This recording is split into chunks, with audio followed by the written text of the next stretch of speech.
Hola, buenas tardes.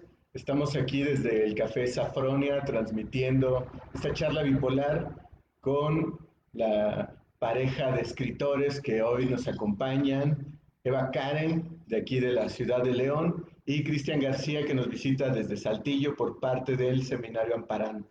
Hoy, pues bueno, estamos contentos de transmitir esta charla dentro del marco del Festival Internacional de Literatura. Y pues bueno, antes de comenzar, me gustaría que ellos nos platicaran, o bueno, más bien para comenzar, me gustaría que ellos nos platicaran un poquito acerca de cuál es su experiencia como creadores literarios y principalmente qué es lo que más les ha gustado hacer ahora que están en el ámbito de las letras. Y pues muchas gracias por acompañarnos, por estar aquí y bienvenidos. Gracias por la invitación. Lo que hicieron hoy respecto a lo que comentas, Omar, yo no tengo mucho escribiendo poesía, que es básicamente a lo que me dedico. Yo tengo alrededor de 5 años, inicié en la preparatoria, mi maestro era Gabriel Márquez de Anda, un poeta de León, Guanajuato, y él hizo un taller de literatura en el patio de la prepa. Ese taller duró varios años y bueno, algunos compañeros ganaron premios y pues terminó el ciclo, por llamarlo así.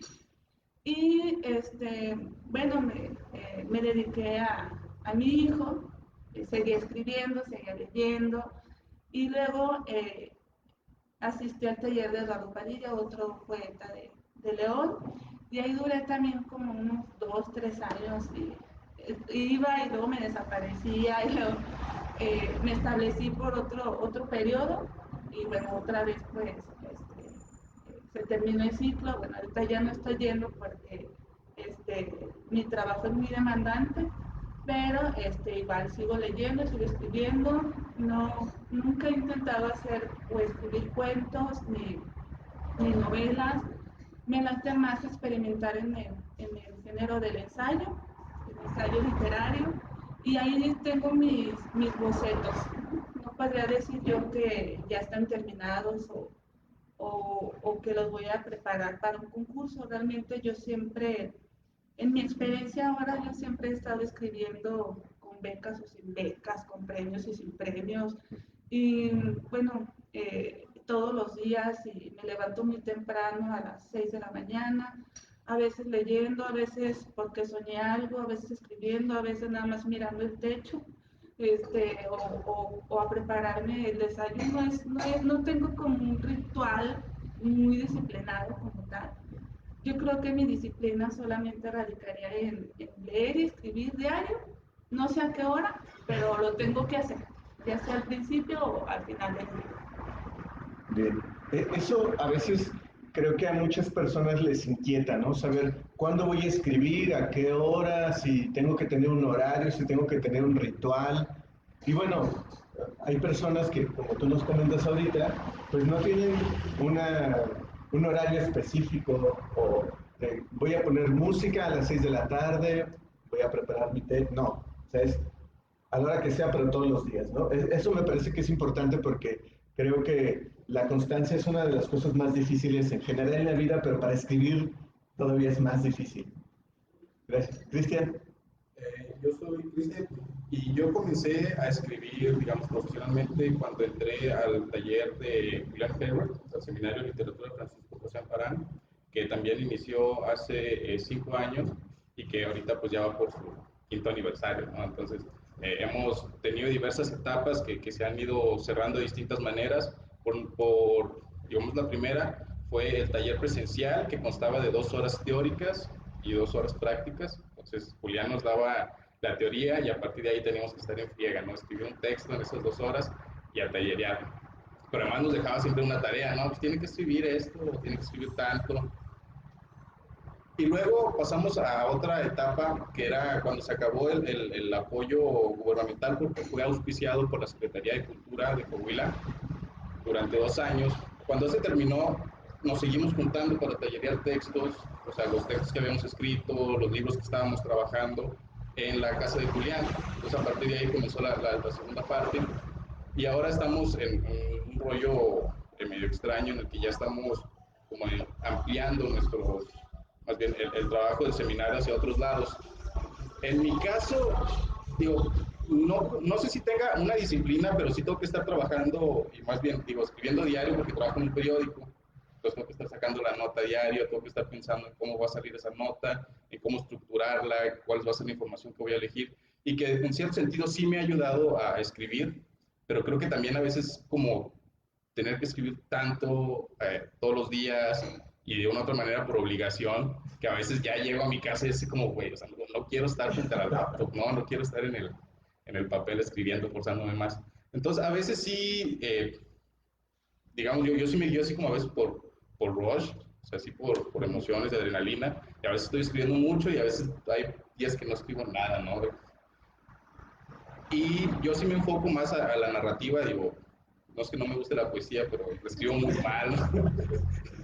Es que no me interesa, pero la escribo muy mal la poesía.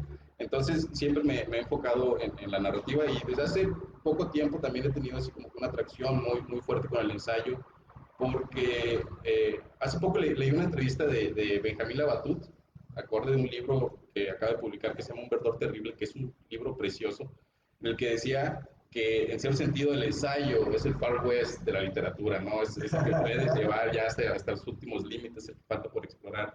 Entonces, últimamente he tenido como que esa emoción muy grande por encontrar los temas del ensayo y ensayarlo, no la redundancia, estar ahí, ¿no?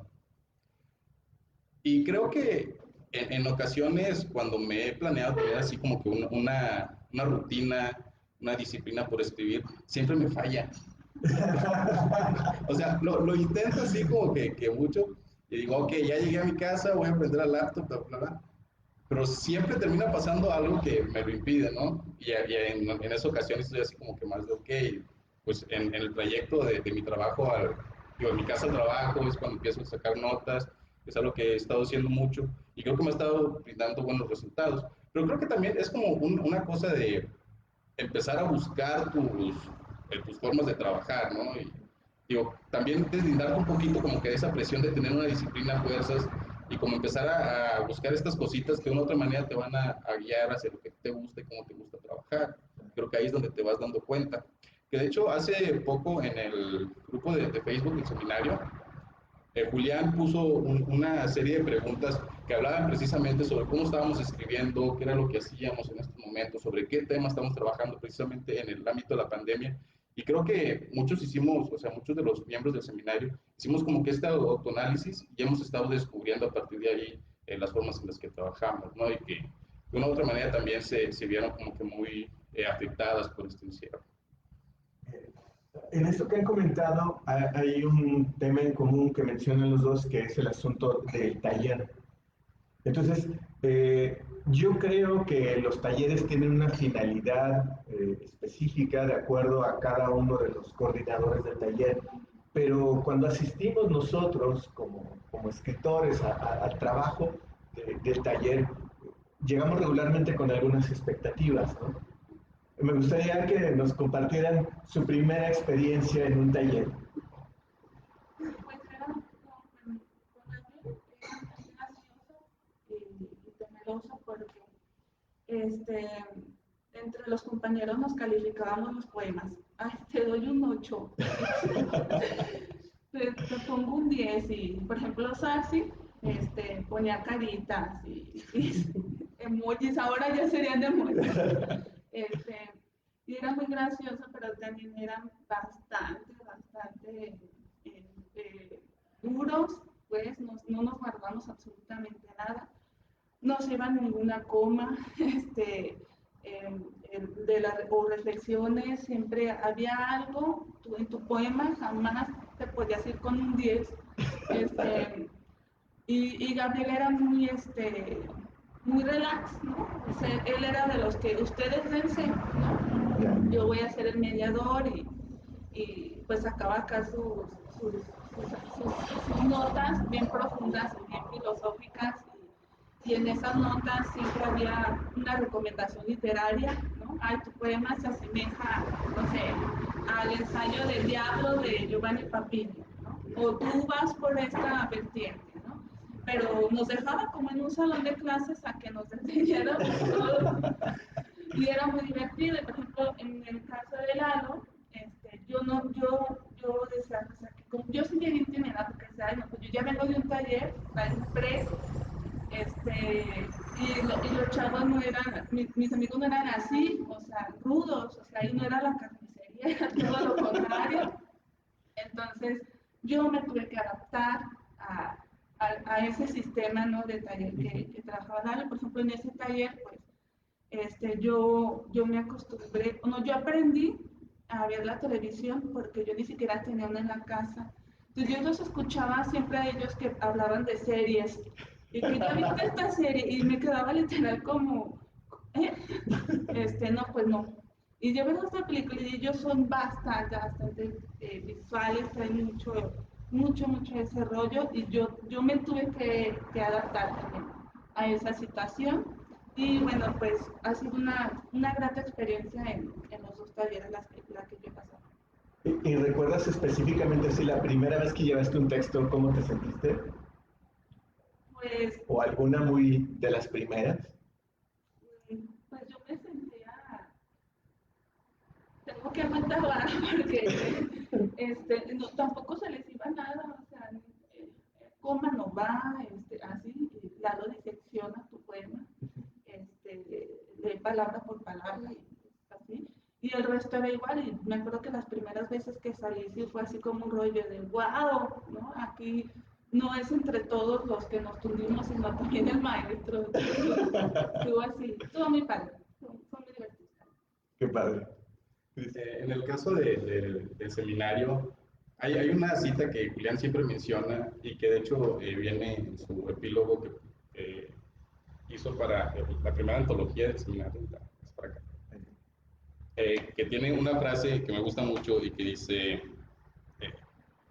fiel a una idea intergenérica y 4x4 que me ha acompañado desde que sé que escribo, todos defienden y todos atacan como la naranja mecánica del 74.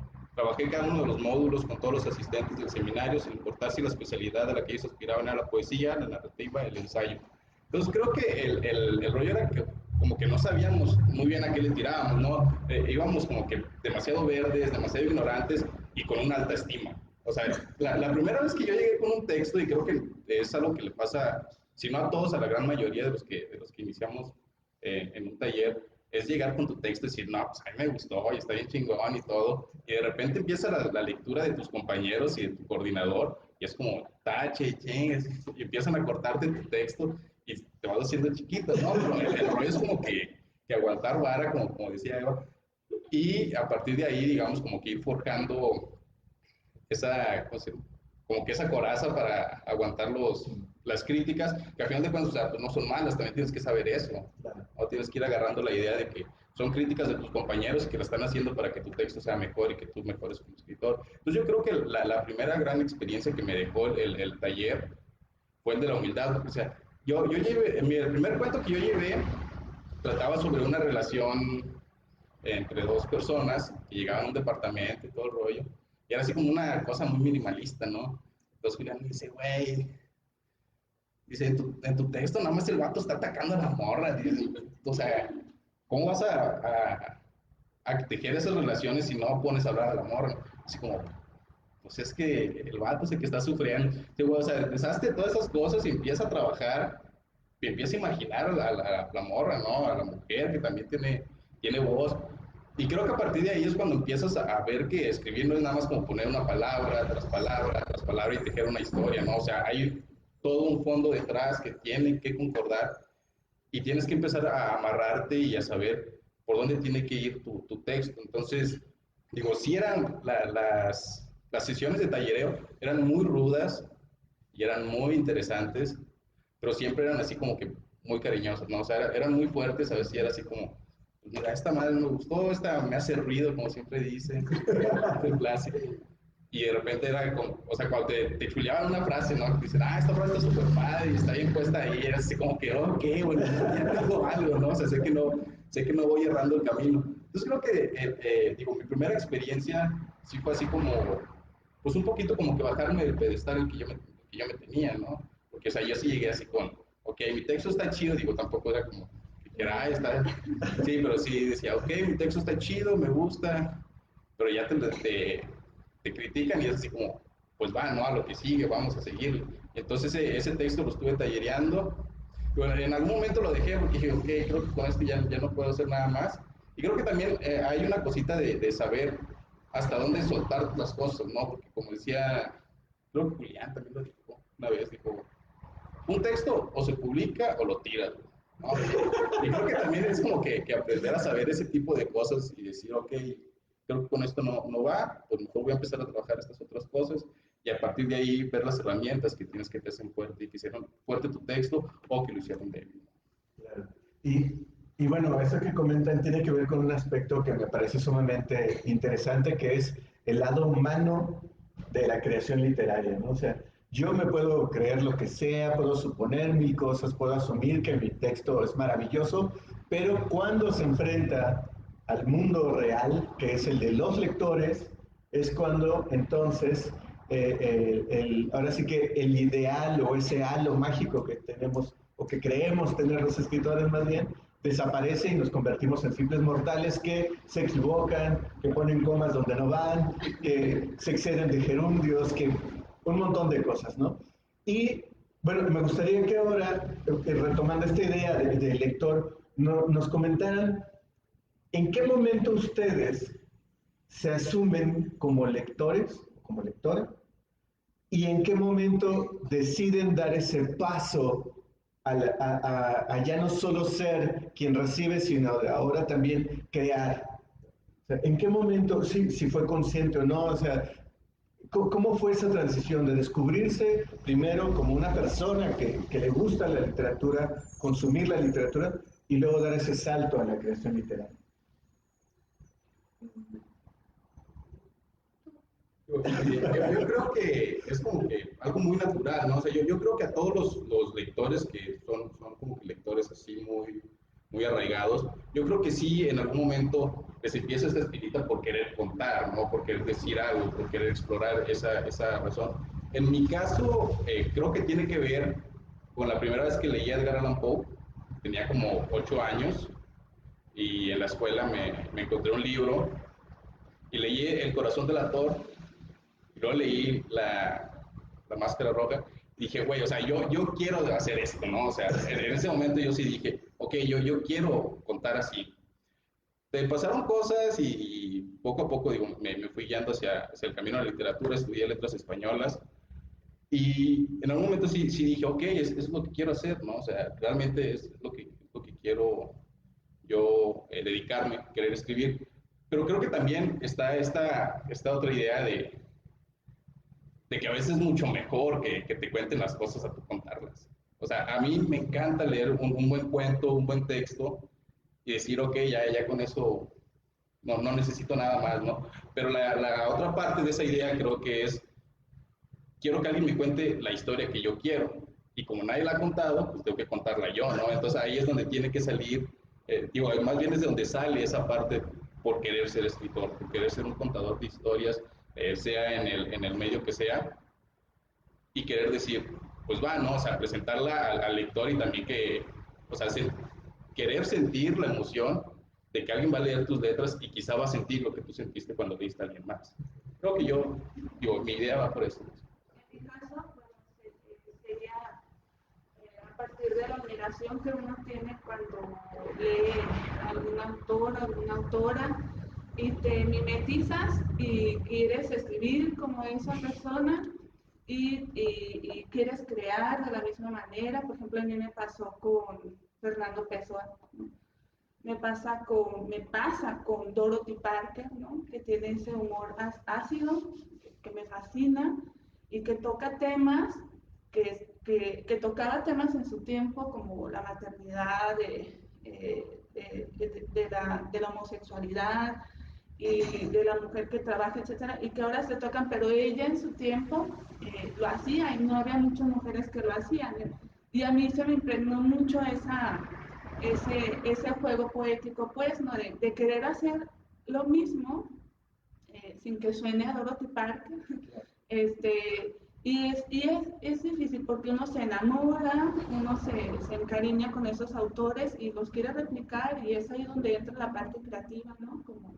Como autores decimos, pues ahora cómo digo esto si ya lo dijo Dorothy Parker, o pues tengo que hacerlo a mi manera, o cómo hago ese aleteo en las palabras que hace Fernando Pessoa. No, sí, sí, es algo difícil, no es fácil escribir.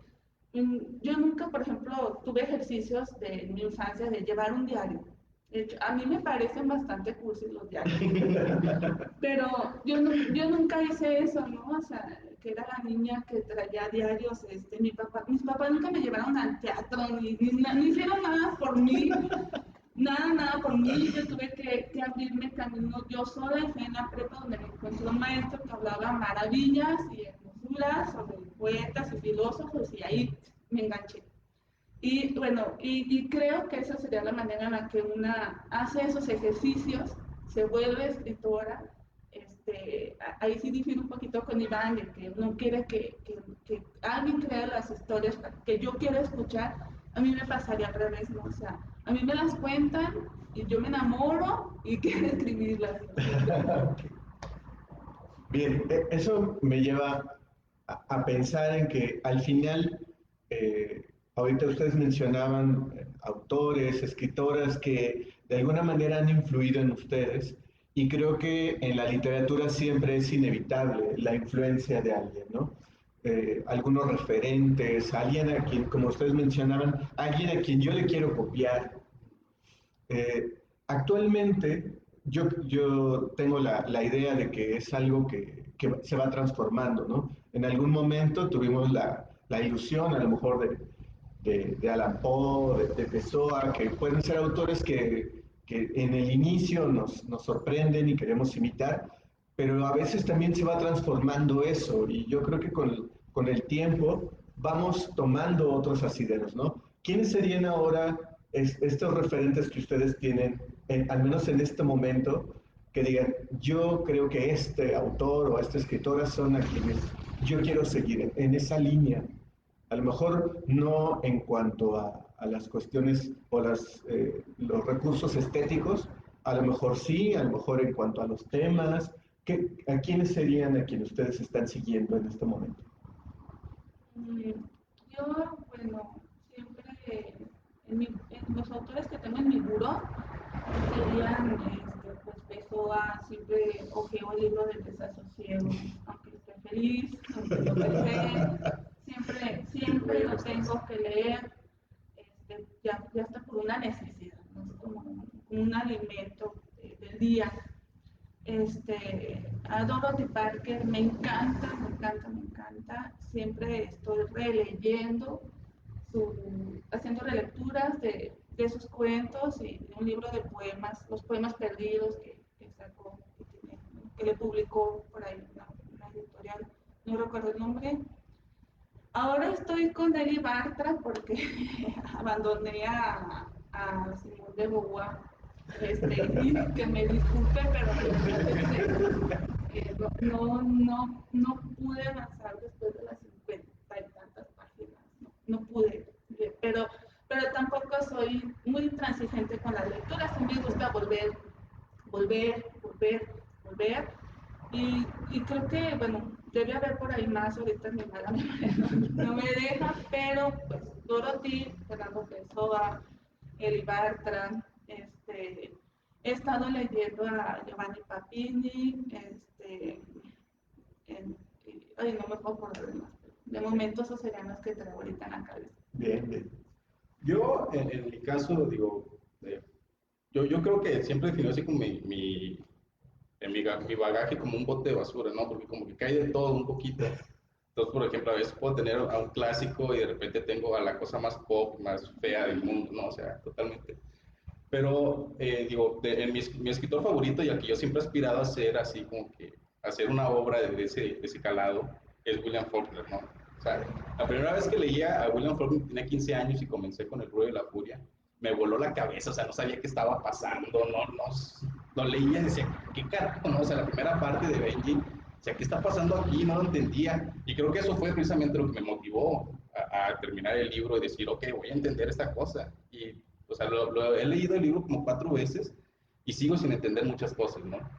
Pero después leo otras cosas de Faulkner, otros, digamos, cuentos, y es así como la cosa más bella, y es como, ok, no, o sea no es, digo, es esa batalla, pero es también como que esas ganas de, más bien esa posibilidad de entender, ¿no? Todo lo que hay detrás. Pero, o sea, además, si bien tengo esta relación muy cercana con William Faulkner, no puedo dejar de lado mi atracción por lo pop. O sea, soy un lector de ciencia ficción, de fantasía épica, de fantástico. Entonces, hay muchas cosas que se van mezclando dentro de mí. Y actualmente, por ejemplo, podría decir que Neil Gaiman también es uno de los grandes autores que tengo ahorita en mi buró.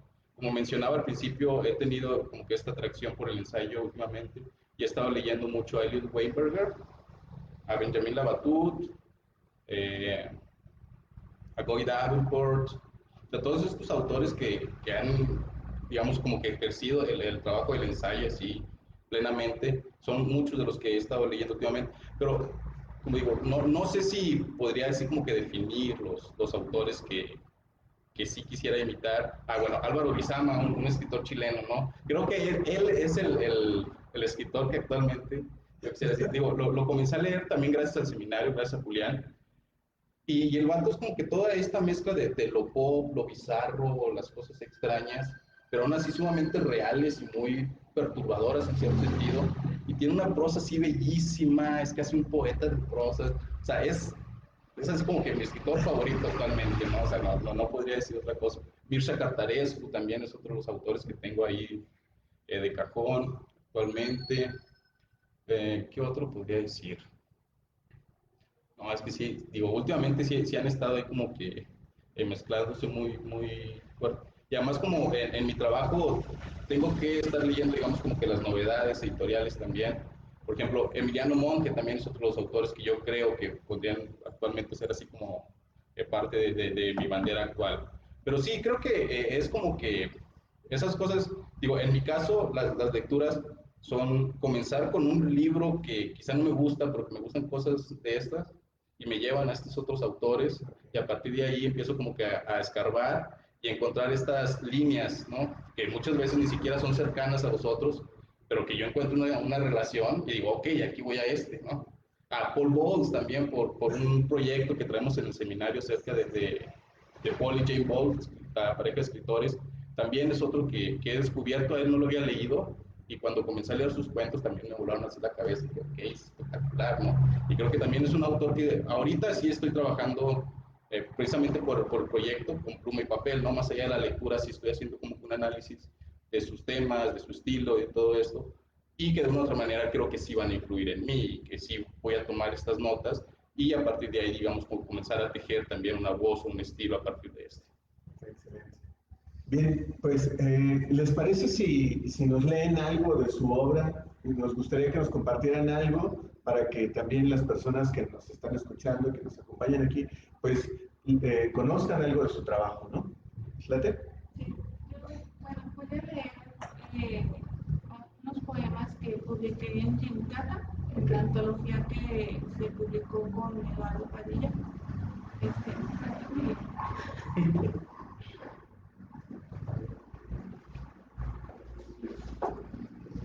solo de este lo tengo empaquetado. Bueno, este sería el libro, este, de ese lado.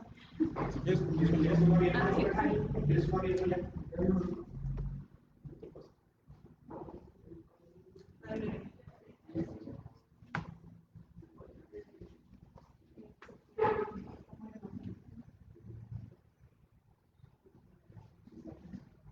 Este se llama Tío Alf. Buenas noticias de mi tío Alf.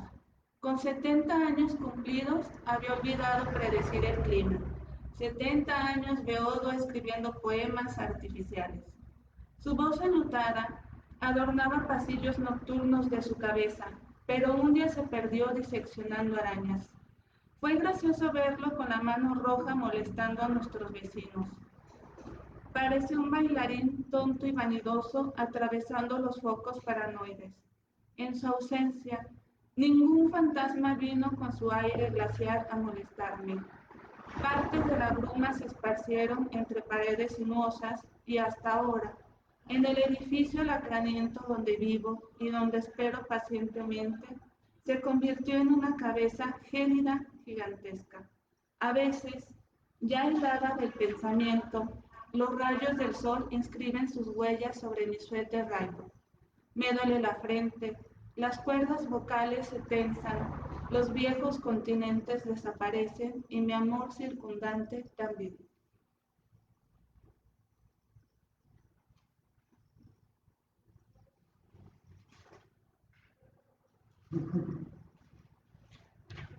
Nutrias. A veces mi hijo y yo jugamos a estar a ciegas. Practicamos por toda la casa tentando paredes con las manos y los pies. Avanzamos lento con la sensación del invierno próximo en nuestras ventanas. Para escapar de las imprecaciones nocturnas a la cocina, la convertimos en una madriguera. Ahí logramos reencontrarnos y dormimos abrazados con fuerza al otro. Me recuerda su primer día de vida. Era tan frágil y velludo, con su pañal hecho un continente en sus nalguitas. Para sobrevivir, nos alimentamos de pequeños trozos de pulpo. Estamos tan solos y felices que nuestros dientes diseñan una frase rutilante y salimos y volvemos a jugar. Simulamos que tenemos muebles y los tocamos, como tocamos diario la oscuridad y una certeza de abandono nos invade. Y por último, Lovecraft. ¿Para qué escribir? ¿Para militar en la elocuencia o colonizar miradas? Hoy solté del borde de mis dedos algunos versos como libros de CPA. Tienen un alma apócrifa, por eso me ocurre la negritud. Pude ver, como un cementerio marchito, el pelo verde de la naturaleza infestada de humanidad. Hasta la decrepitud de los infiernos, la fama retosa entre los puercos. Una dimensión ancestral, el color podrido de los remiendos de la fe, tal vez padecen el fausto aumento de la metáfora. Desperté espantado una mañana, confundí el cobertor con unas pesadas ratas dormidas en mi cuerpo. El reloj era un taladro que aullaba y nunca eclipsó. Las ratas trepaban las paredes como en los cuentos de Lovecraft. No recuerdo la fiebre ni plagas en el jardín, solo trepidaciones en la almohada. Para mí, toda la filosofía se reduce a dar limosnas, que hago solo por diplomacia, porque sigo existiendo. En mi caso, les voy a leer uno de los cuentos que vienen en la antología, la primera antología que publicamos en el seminario. Como les decía al principio, soy bueno, mi escritura parte de lo pop y de lo clásico. En el caso de los dos cuentos míos que vienen aquí, son como una especie de homenaje a dos tradiciones del cuento mexicano, una que es de Arriola y la otra urfiana y medio revueltesca, ¿no? Entonces, las que lo voy a leer, está un poquito largo, a ver si se espera. Se llama El sol es una serpiente y es como un cuento rural, ¿no? A la usanza de revueltas. El sol es una serpiente. El suelo está seco. Bajo nuestros pies las plantas, secas también por la acción del sol desértico, crujen como los huesos de algún animal muerto entre las fauces de un carroñero. La tierra, polvorienta y curtida, es barrida por un aire pesado que la levanta en pequeños remolinos. De repente una voz como imaginada rompe el silencio acalorado en este páramo estéril que es el desierto y dice: ustedes, los de la ciudad, podrían creer que la vida aquí en el campo es fácil, pero no. Uno tiene que trajinar de aquí para allá todos los días. Te levantas a las 4 de la mañana mientras aún está fresco para ver si cosechas, o si las pocas que había no se murieron en el transcurso de la noche, o del día, o de lo que sea. Y sales temprano, porque si sales tarde el sol te calienta la cabeza y te quema el cerebro. Si lo sabré yo, si lo sabré yo. La voz del hombre se me confunde con el aire en el espacio abierto. Volteo y lo miro. Es un hombre más bien bajo, pero grueso, moreno y de unos 60 años. Los rasgos de su cara son gruesos, toscos, como sus manos. Levanta su sombrero y se limpia unas gotas de sudor con la manga de su camisa, sucia y llena de manchas de tierra. ¿Falta mucho? Le pregunto. Hemos caminado durante casi 2 horas. El sol cae pesado, como una manta sobre nosotros, y es mediodía, supongo. Para comprobarlo, coloco mi mano sobre mis ojos y levanto la cara hacia el cielo. Solo logro ver un firmamento vacío de un azul intenso, sin nubes, sin viento, solo con el brillo cegador del disco solar en el centro y 3 puntos negros que se mueven en círculos sobre nosotros. No tanto, responde y apenas le oigo. Ah, contesto para no seguir la plática. El calor que se levanta de la tierra como un vapor nocivo me ha eliminado todas las ganas de hablar.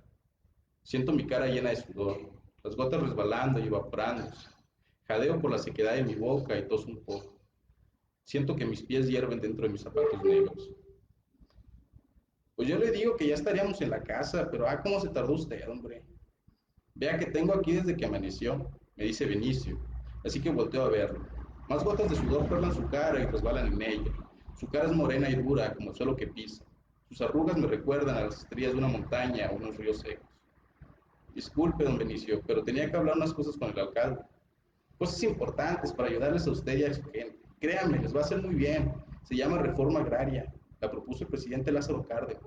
Le respondo con el aire caliente entrando en mi boca. Miro mis brazos alzados, con las mangas de mi camisa dobladas hasta los codos para dejar escapar el calor, y saco sobre la cabeza para esconderme del sol bajo su sombra. Cuando miro a Benicio me siento pequeño, débil. Es como ver un recuerdo del pasado de esta región, como si fuera una escultura sobre un habitante primitivo de un tiempo más salvaje, donde el trabajo duro era más respetado y prueba de ello era su piel quemada de hombre que lucha por sobrevivir.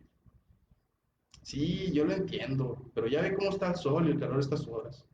Y el burro no jala porque la cuesta está bien empinada, dice Benicio.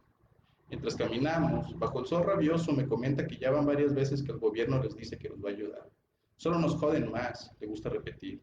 Dice algo sobre un subsidio que la compra de ganado, que necesita agua de riego porque la tierra es muy seca y que ya no compra. Ya no queremos más contratos, oiga. Usted no vaya a hacernos uno. ¿Contratos de qué? Le pregunto. De esos con las empresas que nos quieren comprar las cosechas. La última vez nos jodieron bien bonito porque no nos completamos lo que nos pidieron y nos pagaron a menos. Pues, ¿cuáles cosechas les dábamos? Si llevamos 7 años de sequía, casi. Aquí no hay nada, me dice Benicio con cierto rencor agrio en la garganta. ¿En serio que no les han ayudado en nada? Pues no. Con decirle que esa última vez fue la última cosecha buena que tuvimos y que para acabarla de chingar nos pagaron a nada. Vaya que nos encabronamos ese día. Incluso todo elegido fue hasta el pueblo para hacer un plantón al alcalde, ahí, en mero enfrente de la alcaldía. ¿Y qué pidieron? ¿Solo el dinero?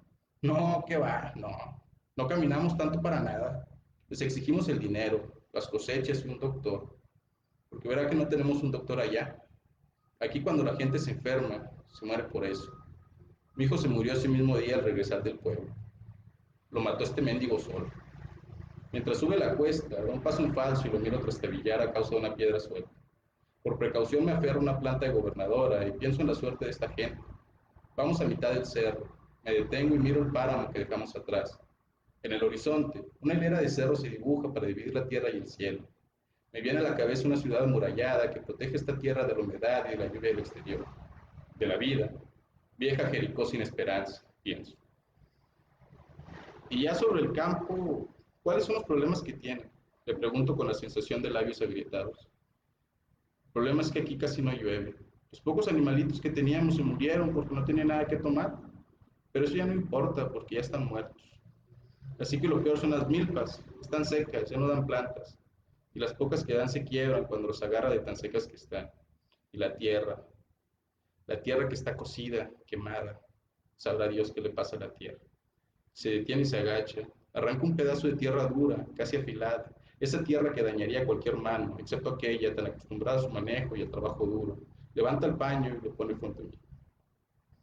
Así de secas están las plantas y las tierras de allá arriba. Me dice y abre el puño. Un aire caliente sopla desmoronando el terrón como si fuera una roca al paso de miles de años. Y hay algo hipnótico, casi mítico en la visión, como si el páramo y los cerros y el camino y nosotros estuviéramos dentro de ese pedazo de tierra que se desmorona y cae y vuela pesadamente y se deshace partícula a partícula desde el borde de la mano de Benicio, quien reanuda la marcha. El camino que seguimos en la cuesta del cerro parece suspendido en el tiempo. Si no fuera porque al comenzar íbamos al nivel del suelo y ahora casi estamos en la punta, diría que no hemos avanzado en estas horas. El poco viento que había parece haberse ido a la alta temperatura y ahora descansa bajo las sombras de los nopales y los cactus o bajo las rocas, como si una lagartija se tratara. Miro, nada se mueve. Comienzo a resentir el calor. La camisa está pegada al cuerpo por la humedad de tanto sudor. El pantalón, caliente en mi entrepierna y mis zapatos tan calientes que parece que camino sobre las brasas de un fogón mientras mi piel se cuece al aire. Una nube eclipsa el sol y Benicio se detiene. Se retira el sombrero, se limpia el sudor de nuevo y voltea hacia el cielo como agradeciendo a un viejo dios por el descanso. Me siento sobre una piedra grande y caliente. Coloco mi saco debajo de la piedra para minimizar la sensación de calor cuando digo, quítese de ahí que le van a salir las morranas. Volteo y miro a Benicio frente a mí. Venga, para que aguante, dice y me extiende una ánfora con agua. Bebo con avidez, el líquido tibio hasta que el recipiente queda vacío. Le doy las gracias mientras la nube cruza y termina su trayecto frente al sol. Parece que el mendigo nos guardó el calorcito que le tapó a la nube, ¿no? Está más caliente que ahorita.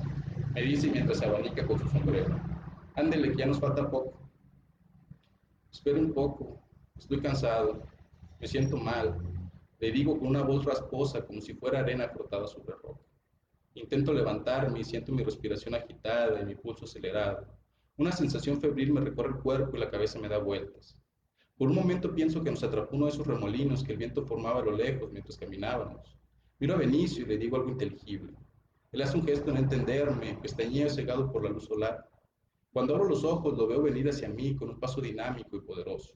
Lo veo crecer, hacerse grande y más grande, colosal, y pasa a formar parte de la cadena de cerros y montañas, y crece y eclipsa al sol, y su sombra enorme me protege de la luz, y bloquea la visión de los buitres que esperan mi muerte mientras me sobrevuelan, y planean en ese cielo azul, despejado y seco, y al fin veo su verdadera edad, no de 60 o de 100 o 200 años, sino que cada paso que da lo vuelve viejo, viejísimo y anacrónico a mi tiempo y al suyo, y también miro que no es humano, o como si antes de ser humano, hubiera sido una roca que se desprendió de algún derrumbe y esa misma roca hubiera sido tallada por la erosión del viento y que aquel mismo Dios que le ofreció el descanso de la nube le hubiera dado el aliento de vida para proteger a este campo y sus habitantes y a los animales y las plantas como si fuera un homólogo de aquel golem judío. Y también noto que mis pensamientos fluyen en espiral y en un descenso vertiginoso hacia la tierra que estaba con mis pies y se acerca cada vez más y caigo desplomado sobre el suelo y no siento el golpe, pero sí cierro los ojos. Abro los ojos, desorientado, miro a mi alrededor. Estoy acostado sobre una cama en un cuarto de adobe, rodeado de personas. Los miro y parecen fantasmas, como los espejismos de agua del desierto, las quimeras de los sedientos, solo espectros, seres que se aferran por penas o por orgullo, coraje al mundo de los vivos. Sus cuerpos son casi intangibles de tan delgados que están. Pareciera que están ahí solo para sostener la ropa de que visten. Sus rostros cansados, caídos y sus ojos dentro de cuencas profundas como grutas y sus voces apenas murmullos como el viento a través de las ramas de un mezquite. ¿Cómo se siente? Usted se desmayó por un golpe de color, señor Delgado. Está usted muy deshidratado y sin agua y un doctor que lo cheque. Pues usted se va a morir, ¿verdad de Dios? Ya ve, ¿qué le dije? Que el sol de la tarde mata. Con la cabeza hecho un remolino, asiento torpemente y pido un poco de agua sin comprender verdaderamente qué pasa. Una de las mujeres se levanta de su asiento en el rincón y cruza la puerta que está a su lado. Un momento después regresa con algo entre las manos. Se acerca a la cama y me lo extiende. Es un vaso con agua. Lo tomo con mis manos temblorosas y en el trayecto de mis manos a mi boca derramo unas gotas de líquido. Cuando al fin llega a mis labios sedientos, voy a dar el primer trago. Siento una contracción violenta en mi estómago que me obliga a vomitar y dejar caer el vaso de barro cocido sobre el piso de tierra. Vomito una baba espesa como el nopal, pero amarga como el hojasé. Cuando termino de vomitar, me bajo de la cama, mareado y tembloroso, y recojo los pedazos del vaso que está en medio del pequeño charco de lodo que se formó ante mí la mujer que trajo. Levanto la mirada suplicante y pido disculpas por el vaso y un poco más de agua. Con voz débil, pero poderosa, presagiadora del peligro, como si fuera el cascabel de una víbora, me dice, perdone usted, señor delegado, pero es que ya no tenemos agua. Verá usted, es que aquí casi no llueve.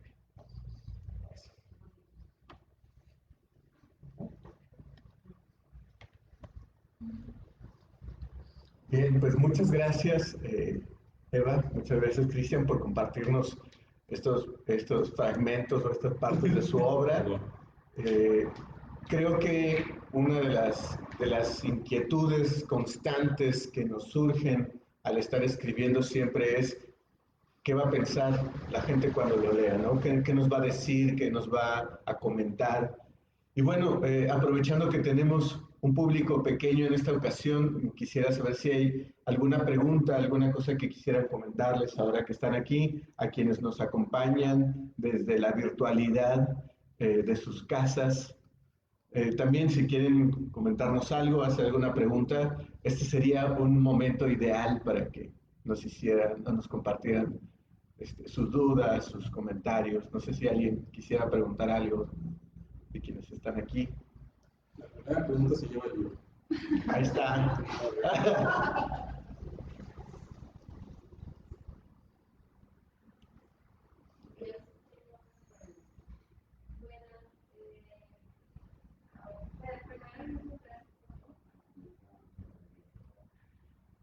Particularmente a Eva, que me gustó mucho lo que leyó. Y me parece que es como de cómo desde dónde lo escribes y desde dónde lo compartes, desde dónde estás situado, ¿no? Eso que nos comentaban de mi hijo. Muchas gracias. Y otra cosa es como, eh, personalmente, últimamente me he estado cuestionando mucho en este aspecto de escribir, porque por ejemplo yo estoy en una maestría, ¿no? Y es más bien de escribir pues, textos pues, científicos de la academia. Pero últimamente me he estado precisamente cuestionando en cómo uno puede estar escribiendo ese tipo de textos, pero también conjugar un poco estas dos cosas, ¿no? O sea, de que dejar como esta cuestión fría y científica y poder escribir desde donde uno está situada y como otras formas, ¿no? De hacerlo. Entonces, bueno, mi pregunta va como en ese contexto de cómo, como desde la academia, cómo uno podría empezar para poder escribir de una forma diferente. Sí, pues mi recomendación y fórmula sería leer literatura. Empieza a leer, a leer, a leer. Si tu interés sería escribir poesía, pues lee poesía. Mira series de Netflix, mira películas, ¿no? Buñuel, telenovelas, todo lo que sea con ese sentido de guión literario, ayuda, uno ve sentencias en los diálogos de una película, lee una hermosa novela, una de ahí toma ideas, por decir así, que era lo que comentaba hace rato, que se mimetiza, se enamora de esas sentencias o de esos pasajes poéticos y luego empiezas a replicarlos y es muy común cuando uno va empezando, ¿no? Yo no me siento una escritora consagrada, aún yo soy más lectora, por ejemplo, escribo muy lento, un poema puede durar muchísimo tiempo, porque nunca siento que esté acabado hasta que digo, ya, ok, ya lo tengo que abandonar y solo así, ¿no? Pero mi recomendación o a partir de mi experiencia sería eso. Yo soy muy autobiográfica. Mis poemas son totalmente a la par de lo que yo vivo en la cotidianidad. Entonces, si tú traes a lo mejor ese interés, puedes partir de ahí, empieza a contar, o sea, em, a cosas simples, una libreta. Yo escribo en dos cosas, en libreta, a mano, y en la computadora. ¿Sí? Siento que son experiencias un poco distintas.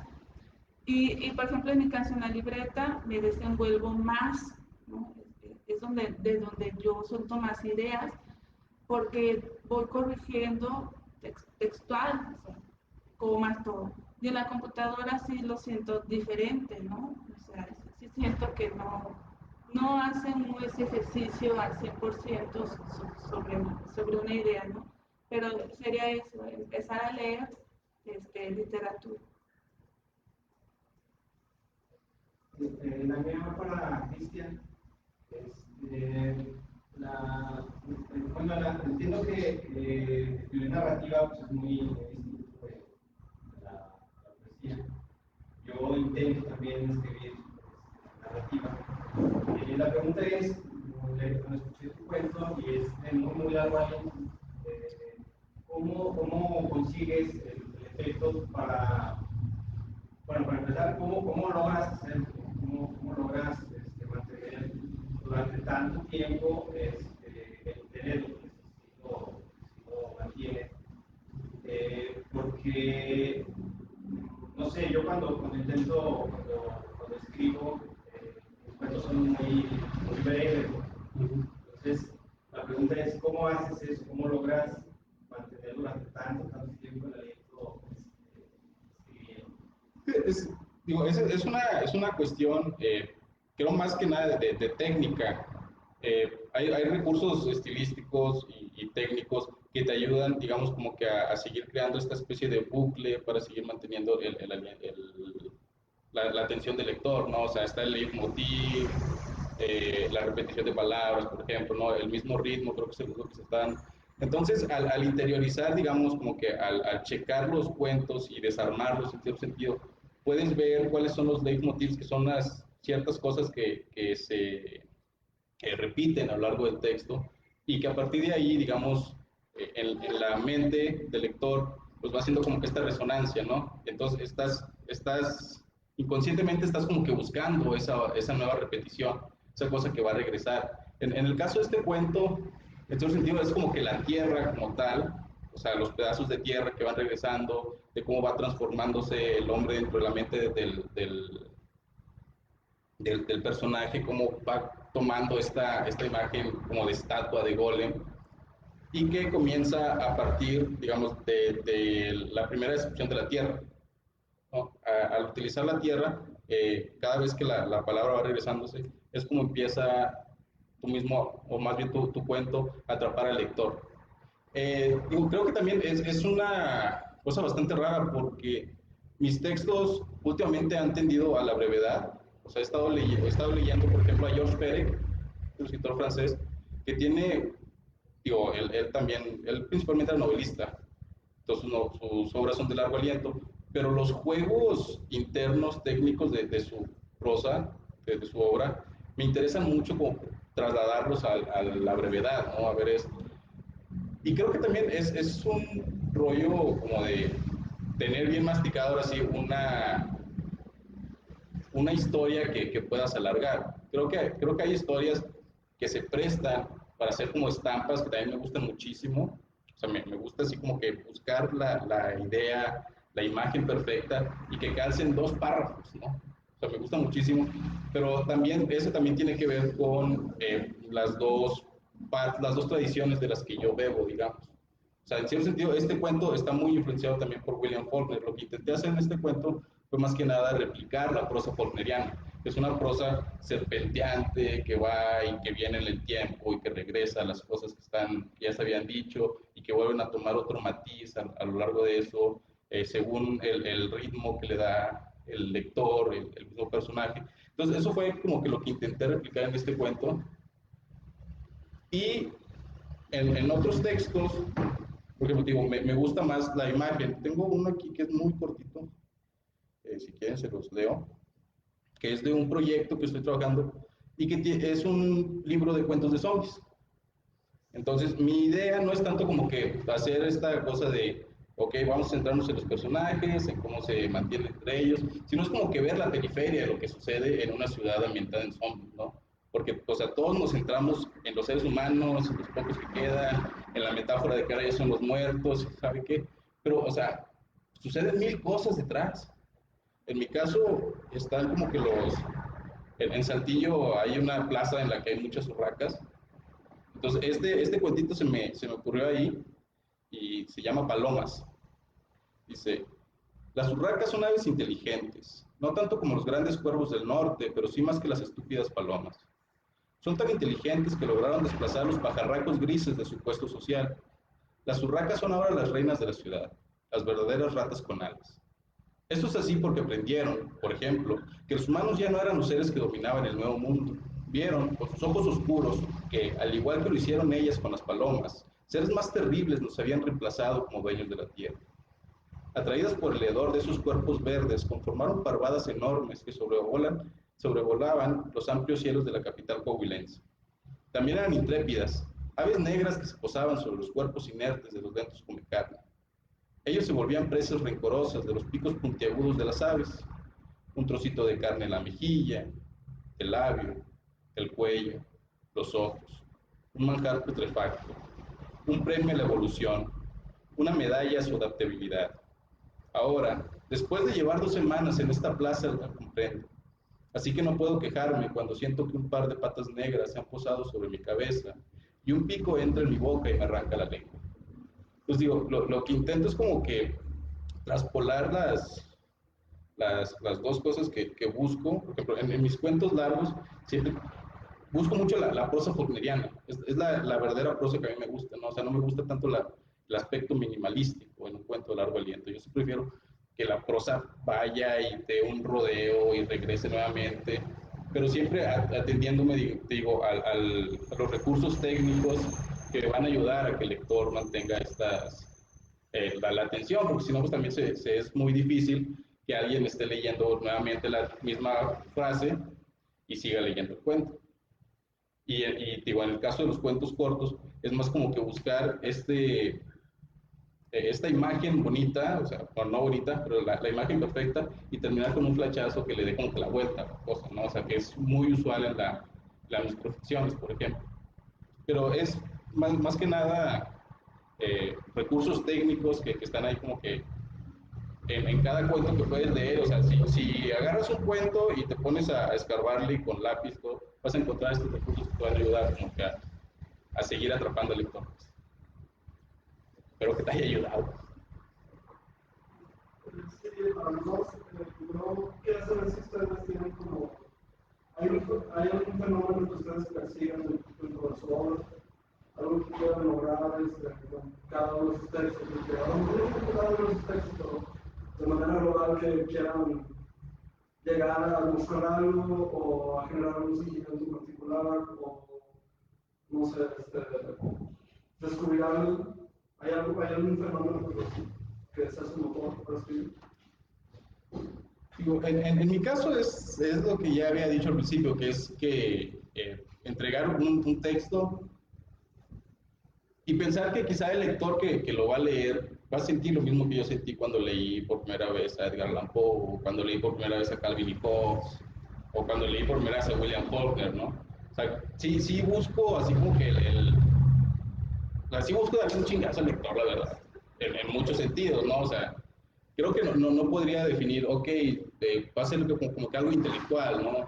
O va a ser algo sorpresivo, o va a ser algo emocional, sino que busco nada más que esa misma sensación que yo sentí al leer a estos autores se replique en el otro. Ahora, técnicamente sí hay muchas cosas que me interesan, ¿no? Hablando ya como el relato, como una herramienta, como un aspecto técnico, o como un artefacto verbal. O sea, hay cosas que me interesa lograr, que me gustan, por ejemplo, mucho las repeticiones, me gusta mucho el ritmo dentro de un trabajo narrativo, y que para lograrlo, por ejemplo, intento leer poesía, o intento leer mucha poesía, la mayor poesía que pueda, que tampoco es que sea muy asiduo, pero sí intento hacerlo, porque sí me interesa lograr ese ritmo, ese aliento dentro de un trabajo narrativo. Y te digo, en el otro, o sea, sí, hablando yo como escritor, pues lo único que busco es que quien lea quien lea mi cuento o mi novela, lo que vaya a hacer, sí diga, güey, ahora yo quiero escribir, ¿no?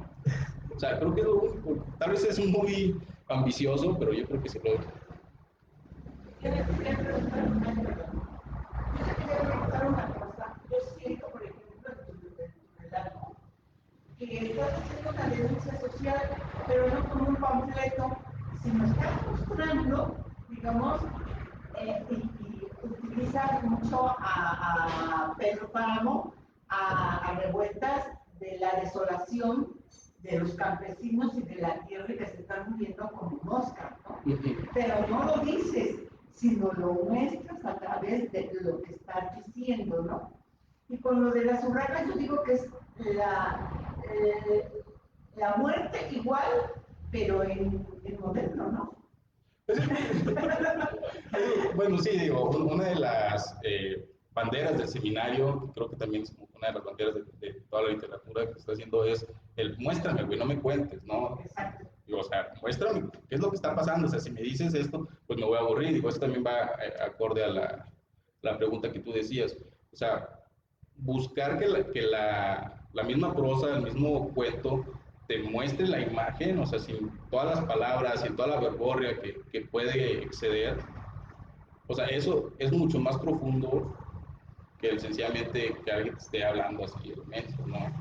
Entonces creo que el rollo es eso, o sea, es el muéstrame, no me cuentes, que era una de las banderas del seminario y que en otro punto, pues sí, digo, al final de cuentas el cuento lo escribí hace como 5 años, ¿no? Yo lo leí ahorita porque aquí lo tenía a la mano, pero sí, ya tiene como 5 años, o sea, ahorita lo leo y lo releo, y básicamente es un pastiche de revueltas y de Rulfo, ¿no? Principalmente de revueltas, creo.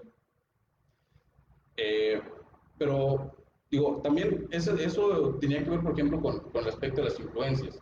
O sea, es algo de lo que no puedes huir, ¿no? Creo que en algún momento tú has leído tanto a un autor o has leído a autores que a final de cuentas van a mostrarse dentro de tu obra y que quizá puedes pulir tu trabajo y hacerlos un poco a un lado o al contrario puedes agarrarlos y mostrarlos mucho más. Porque creo que también otro de los rollos, digo, ya, es como que esta idea de que, oye, pues yo soy un autor nuevo y no me quiero influenciar, ¿no? O sea, quiero alejarme de eso. Y creo que es algo muy tonto, o sea, la contaminación es de lo que vive la literatura, creo yo.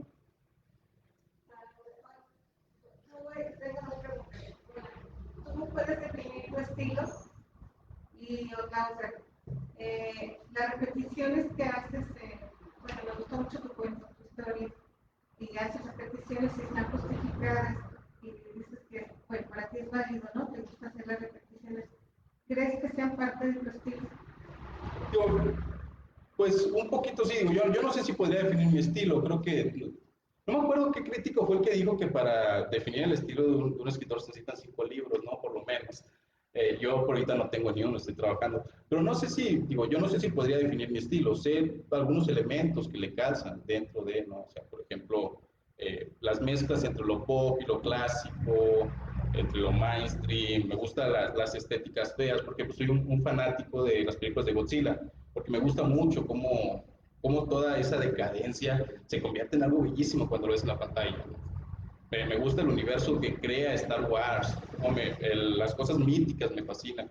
Entonces, no sé si yo podría definir mi estilo, pero sí puedo calzar elementos que sé que lo conforman, pero sí tendría que trabajar mucho más para poder hablar sobre ello. Sí, por ejemplo, tú dices que a lo mejor puedes ser escritor después de 5 libros, pero sí se va definiendo, ¿no? Tú, a través de tus historias, de los textos que vas escribiendo, te puedes ir definiendo hasta llegar en un determinado momento, en determinado tiempo, que digas, este es mi estilo. Claro, digo, por ejemplo, a raíz de mi trabajo he tenido que pulir mucho más mi prosa, ¿no? O sea, el periodismo no te da un espacio amplio para que tú te explayes. Entonces, en los 4 años que llevo trabajando en el periodismo, he tenido que recortar mucho más las frases que utilizo, ¿no? Ahora mis cuentos ya no son tan largos como estos, que hay párrafos que ya no tienen una sola coma. Bueno, aquí el editor sí se los puso, pero no, originalmente no llevaba ninguna. Y sí he tenido así como que ir recortando esas cosas y sé que esas cosas se van a volver como bloquecitos del estilo que estoy creando y que quizá, digamos, sí ya al leer y releer algunas cosas sí podría identificar ciertas cosas, pero no, digo, todavía no tengo así como que algo claro que yo quiera lograr. Ahora sí, Eva. Bueno, si quieres primero contestar la pregunta de Carlos. ¿Qué es lo que quiero lograr con lo que escribo? Pues escribir un buen caso. Todos Este, queremos eso. todos la amamos, estamos enamorados de ella, es una diosa de la poesía. Pero bueno, fuera de juegos, pues es que se me hace un poco compleja la pregunta, porque si yo te doy una respuesta de qué es lo que quiero lograr, es como si diera por sentado que logro acabar mis poemas. Y yo siempre siento que ni en la vida ni en la escritura logro acabar algo, entonces estaría mintiendo, ¿no? Uno busca, en mi caso, yo busco pues estructura, que haya plástica, música, diálogos, ¿no? Es lo que más me gusta a mí tejer, aunque a veces no se logre, porque uno cuando escribe piensa que dijiste algo, pero alguien lo lee y leyó y te dice otra cosa, tiene otra perspectiva. Entonces, por ese retorno, nunca logras algo, ¿no? Entonces, esa sería así como mi respuesta de inmediato, pues, pero claro, o sea, me gustaría que mis poemas figuraran en la eternidad, ¿no? Cosas así súper románticas que a uno le pasan por la cabeza, pero siendo realistas, pues queda mucho camino por qué recorrer para llegar a eso, ¿no? O sea, imagínate ser de la talla de la Dorothy Parker y ella en su momento ni se dio cuenta, luego todavía se murió y en 20 años nadie reclamó sus cenizas, no, o sea, y ella nunca acabó, pues, ¿no? Ese es otro ejemplo, o Fernando Pessoa, que solamente publicó un libro en vida y no pudo ver todo el éxito que logró, o todas las almas que movió, ¿no? O sea, entonces no creo que uno termine nunca de lograr nada. Soy muy suranesta yo con mis respuestas. Bien, bueno, hay un comentario de Héctor Flores Cardona que dice, empecé tarde, ¿me podría informar del nombre del poema y libro? Me pareció maravilloso. Es lo que nos leyó ahorita Eva. Bueno, leí varios. El primero fue Clad y el libro es no sé si se alcanza a ver, que es una antología que fue resultado del taller de Eduardo Padilla. Este, Salen varios textos muy interesantes. Aquí en Safronia creo que están a la venta en 80 pesos o algo así. No recuerdo mucho. Si les interesa en León, Guanajuato, bueno, pueden comprarlo aquí. Y ay, se me olvidó el otro establecimiento, pero pues aquí compremos. Bien, ¿alguien que tenga alguna otra pregunta, algo que nos quieran comentar más? El libro Creo que ahorita se puede conseguir gratis en descarga digital en la página de la Secretaría de Cultura, junto con otro proyecto que tenemos en el seminario que se llama El Bibliotecario Ciego, que es una serie de reseñas que el seminario ha publicado a lo largo de 3 años y en el que abordamos diferentes temáticas de autores, o sea, podemos hacer autores mexicanos o autores latinoamericanos, y luego novedades, cosas así. Esas reseñas se publican semanalmente en la revista Replicante, la revista digital Replicante, y como les digo, actualmente publicamos el libro hace un par de meses y se puede encontrar en descarga digital en la página de la Secretaría de Cultura de Coahuila. Y creo que este también está, pero no estoy seguro. Seguramente ahí lo pueden encontrar. ¿Algo más que quieran preguntar? ¿Alguna otra cosa que se les ocurra? Bueno, a mí me gustaría que ya para ir cerrando nuestra charla, nos comentaran qué sigue, en qué están trabajando, qué planes tienen, qué proyectos, qué libros están terminando o quieren comenzar, ¿no? Sabemos que este asunto de la pandemia a todos nos ha trastocado de alguna manera, pero ¿en qué están trabajando ustedes ahora? Yo estoy escribiendo un libro de poemas sobre,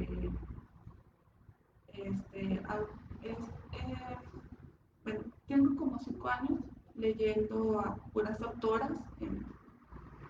No es un rollo feminista, aunque no quiera o aunque quiera, aunque no lo tenga determinado, creo que va por ahí el asunto. Entonces, me gusta mucho estudiar a las autoras, no nada más abrir y terminar el libro y abandonarlo, sino ir por más hasta hacer una línea de investigación. Y tengo varias notas, entonces ese libro va enfocado a hacer poemas sobre esas autoras, ¿no? También está, bueno, Gilles Lipovetsky, que también habla sobre, tiene un libro que se llama La Tercera Mujer, y estoy por esa vertiente. Pues hace 5 años era indirectamente esa investigación, ahora creo que ya lo aterricé y me estoy enfocando en hablar, escribir sobre eso. Y también me estoy haciendo un ensayo eh, antirreligioso. Creo que hasta ahorita ese sería el término. Y bueno, como lo dejaste en un momento, no sé en qué vaya a desembocar, pero por ahí van los proyectos. Excelente, gracias. En mi caso hay varios, digo, está este libro de zombies que todavía no termino, pero que ya está cerca, espero.